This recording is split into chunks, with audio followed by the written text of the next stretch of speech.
Your engine air filter ensures that your engine is getting clean air, and the cabin filter ensures that you're breathing clean air.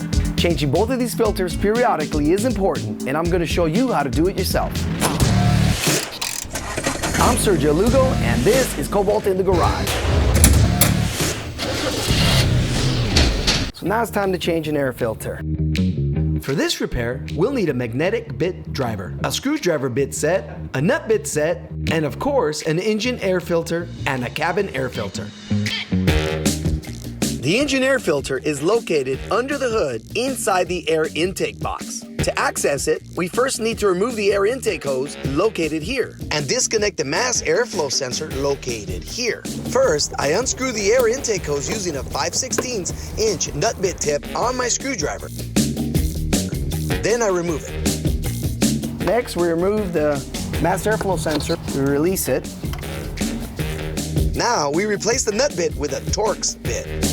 To remove the air cleaner air box, there's 6 bolts.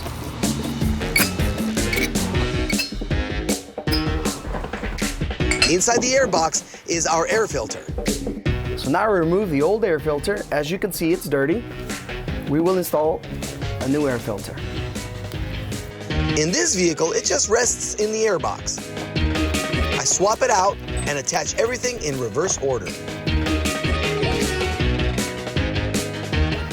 Let's put the air intake tube back on.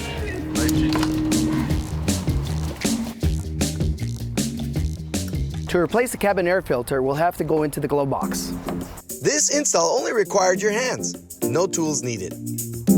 First, we lower the glove box. There's 2 clips. We release the clip, one on each side. This releases the glove box, allowing us to access the cabin air filter.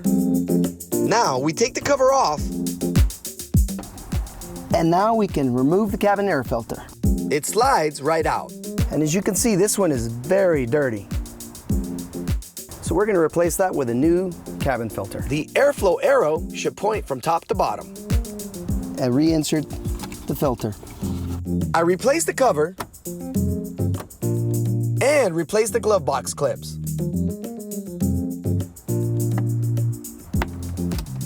You're done. With both our air filters replaced, now the engine and the passengers are breathing clean air. And we're ready to hit the road. Happy driving.